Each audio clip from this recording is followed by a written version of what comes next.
Abortion is like squeezing a boil, nothing more, Diedrich said. Men were pressured into getting vasectomies. There were endless, ongoing, intense attack sessions focused on males who refused to get vasectomies. As soon as they gave in, they'd walk into the next room and there would be doctors there, ready and waiting to perform the procedure. So it's fine. This is good. Phil Ritter, who we mentioned earlier, was disturbed by the mass sterilization. What's up, nerd? So he was one of the early squares to join the community when it was just like a cool utopian alternative lifestyle. Is this a cult? Hell yeah, it is, Pimo. Hop on in. Come along for the ride. So he was disturbed by the mass sterilization. When he spoke out against it, he was told that if he didn't want to do it, he could pack his bags. He went to the Marin County Sheriff's Office thinking, surely this has to be illegal. But nope, there were no rules against it.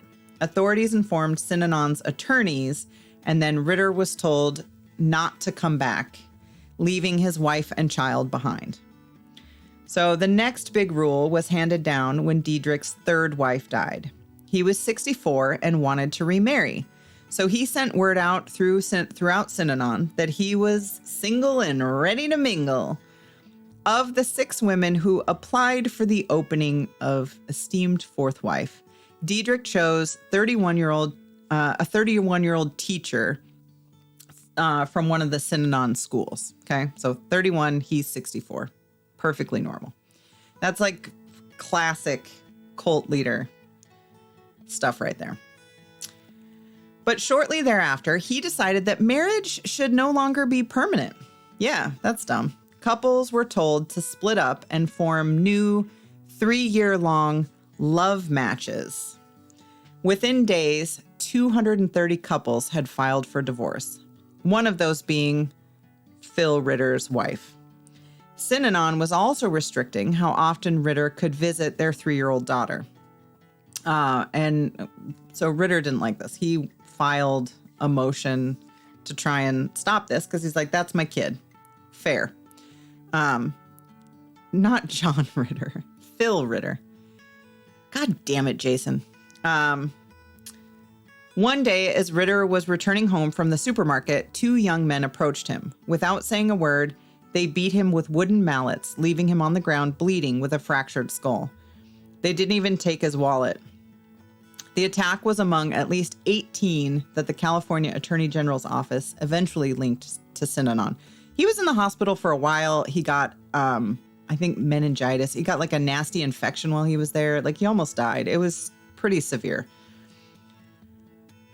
Paul Morantz always wanted to be a writer, but a girlfriend had convinced him to go to law school as a backup. He had success in fields, writing for magazines like Rolling Stone and for a made-for-TV movie. But he gained even more distinction as an attorney, suing a group of nursing homes that were kidnapping homeless alcoholics, shooting them up with Thorazine, and collecting Medicare and Medicaid for treating them. Solid business practice. In June 1977, he received a call from Ed Wynn. That's his first and last name, not Edwin, but like Ed Wynn. Ed's wife, Frances, had a history of psychosis. When Ed noticed that she appeared to be on the verge of another episode, he planned to take her to a treatment center later after he returned from work. So before leaving, he told her to go to the Venice Family Clinic for a tranquilizer to hold her over. Okay. The clinic, however, suggested that she go to Synanon. Normal.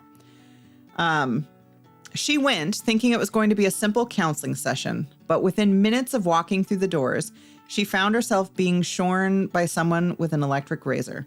She was screamed at as part of the game, told her husband didn't want her and that only Synanon could help. The next day, she was shipped by bus to a facility in Tamales Bay and was told it was her new home. Ed had no idea.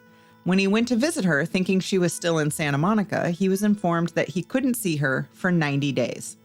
So, like, she shows up and they're like, great, you're in. Shave your head, scream at you, ship you off to another place.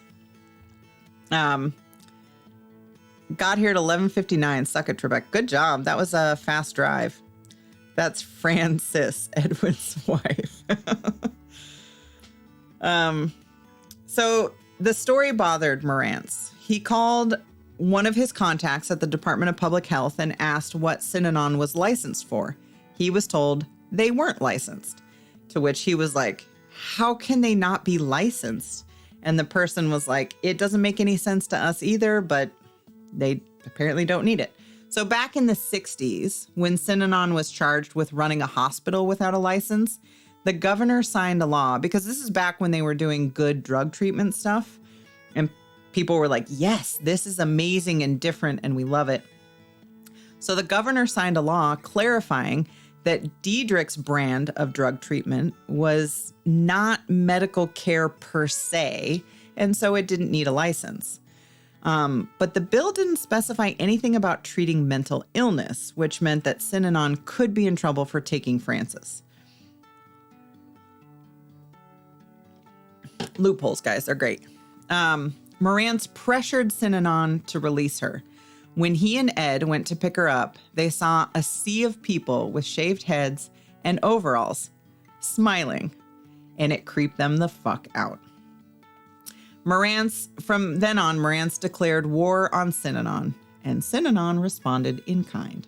So Marantz sued the organization on behalf of Frances